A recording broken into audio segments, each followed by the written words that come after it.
ایک بچے نے ایک استاد کو اپنے گھر ایک مضمون پڑھانے کے لیے مقرر کیا۔ استاد نے اسے ایک ٹاپک سمجھایا اور کہا کہ آج شام میں گھر آ کر اس کا ٹیسٹ لوں گا، اس کی پریکٹس کر کے ٹیسٹ کے لیے تیار ہو جانا۔ جب استاد شام کو بچے کے گھر گئے تو دیکھا کہ گلی میں قالین بچھا ہوا تھا جس پر گلاب کے پھولوں کی پنکھڑیاں بچھی ہوئی تھیں۔ دہلی کے دونوں طرف کے تمام گھروں کی دیواروں پر ہر رنگ کی بتیاں جل رہی تھیں اور گلی کے اوپر رنگ برنگی جھنڈیوں کی چادر آخر تک تنی ہوئی تھی۔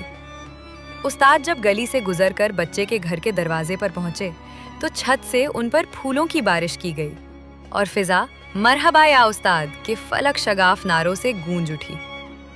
گھر کے دروازے پر بچے نے استاد کا پرتپاک استقبال کیا، جھک کر ادب سے ان کے ہاتھ چومے اور انہیں آنکھوں سے لگایا۔ استاد نے پوچھا، بیٹا یہ سب کیا ہے؟ تو بچے نے جواب دیا، استاد محترم، مجھے آپ سے والہانہ پیار، محبت، عقیدت اور عشق ہے۔ آپ آج میرے گھر تشریف لائے ہیں تو یہ سارا انتظام آپ کی آمد کی خوشی میں آپ کے استقبال کے لیے کیا ہے تاکہ آپ مجھ سے راضی اور خوش ہو جائیں۔ استاد نے فرمایا، اچھا بیٹا یہ بتاؤ وہ ٹیسٹ تیار کیا ہے جس کے مقصد سے میں یہاں آیا ہوں؟ بچے نے جواب دیا، استاد محترم، دراصل میں آپ کے استقبال کی تیاریوں میں مشغول رہا، اس لیے وہ ٹیسٹ تیار نہیں کر سکا۔ تو استاد نے فرمایا، بیٹا جس مقصد کے لیے میں یہاں آیا تھا اور جس کام سے میں تم سے راضی اور خوش ہونے والا تھا وہ تو یہ ٹیسٹ تھا جو تم نے تیار ہی نہیں کیا، اور جس کام کے لیے میں نے ایک بار بھی تم سے نہیں کہا اسی کام میں تم نے اپنا قیمتی وقت اور پیسہ لگا کر مجھے خوش کرنے کا کیسے سوچ لیا؟ جس کام کو کرنے کا میں نے کہا ہی نہیں تھا اس سے بھلا میں خوش کیسے ہو سکتا ہوں؟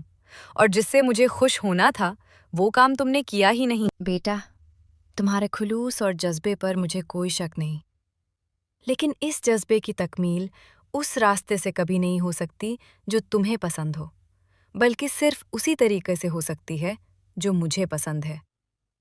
بس یہی حقیقت ہمارے اپنے نبی صلی اللہ علیہ وسلم سے عشق اور محبت کی ہے میرے بھائیوں، جس کا بخار ہمیں صرف ربیع الاول میں ہوتا ہے۔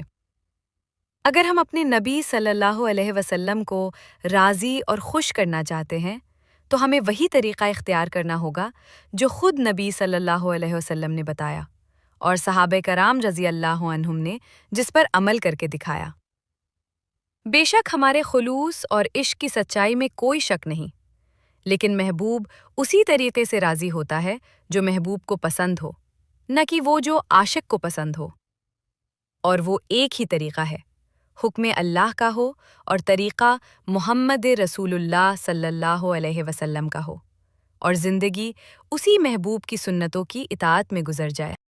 کوئی لڑائی نہیں، کوئی جھگڑا نہیں، کوئی بحث و مناظرہ نہیں، بس آسان الفاظ میں اپنے ہی بھائیوں کو ایک سادی سی دعوت فکر ہے، اس امید کے ساتھ کہ اتر جائے کسی دل میں میری بات۔